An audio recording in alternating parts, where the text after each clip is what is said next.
Donc, j'ai découvert mon cancer du sein courant 2019, en sortant de ma douche, en m'essuyant, en mettant tout simplement mon soutien-gorge. Et j'ai senti une masse dans le sein droit, et j'ai senti une boule.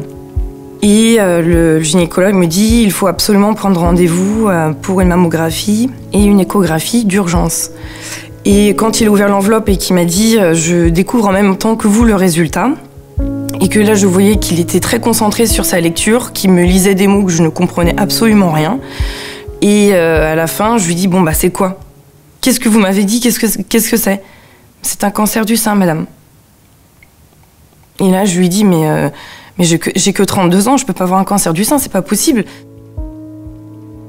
Je comprends ces mots, je comprends ce qu'il me dit, je comprends que j'ai un cancer, mais je me dis ça va, c'est pas grave. C'est sûr, c'est pas grave. On va me dire demain qu'en fait, ils sont trompés de personne.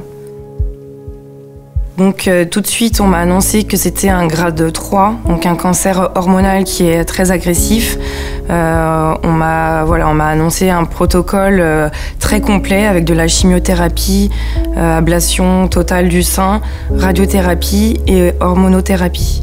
Pendant mes traitements de chimiothérapie, c'était vraiment la sécheresse. Il y a des parties du corps qui avaient tendance à démanger, particulièrement le cuir chevelu, et vraiment le visage qui tirait et qui était très très sensible, très rouge. Donc les soins qu'on m'avait conseillés ont vraiment permis d'avoir un apaisement immédiat.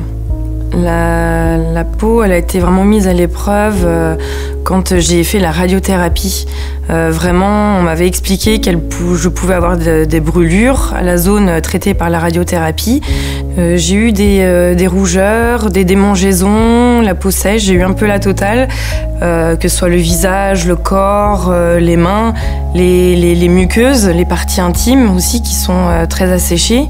Et heureusement que j'ai appliqué les soins qu'on m'avait conseillés pour vraiment déjà retrouver de l'apaisement juste après la séance de radiothérapie. J'appliquais du spray thermal, après j'avais des crèmes à appliquer le soir, et déjà je retrouvais déjà moi-même du confort, j'étais déjà apaisée et ça m'a vraiment soulagée. Je suis très contente de trouver ce genre de produit vraiment pour l'apaisement. On m'a expliqué qu'il fallait que je continue à appliquer ces soins malgré qu'il n'y ait plus de radiothérapie sur une durée de 1 mois, 2 mois après les soins pour vraiment réparer la peau au maximum pour qu'elle soit le plus souple possible pour une future opération de reconstruction. J'ai pu faire une cure thermale, donc c'est vrai que c'est bien organisé parce qu'il y a des médecins, des kinésithérapeutes, il y a un super suivi, et le fait de faire une cure thermale au-delà de prendre soin de notre peau pour le futur, aussi psychologiquement on se sent en confiance, on retrouve confiance en nous parce qu'on prend soin de nous. Moi je me sentais bien dans ma peau du coup, et vraiment je le conseille parce que ça fait vraiment du bien psychologiquement, et j'ai vraiment vu les résultats sur ma peau après, ouais.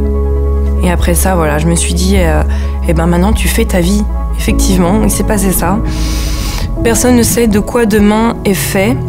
Il faut penser au futur, mais surtout au présent. Le chemin paraît long, l'annonce, elle est lourde.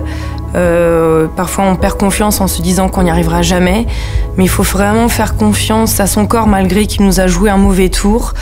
Il faut faire confiance à l'équipe médicale, il faut vraiment se laisser guider et foncer, et il faut se battre parce que à la clé, il y a vraiment des belles choses à vivre, et ça j'en suis vraiment convaincue.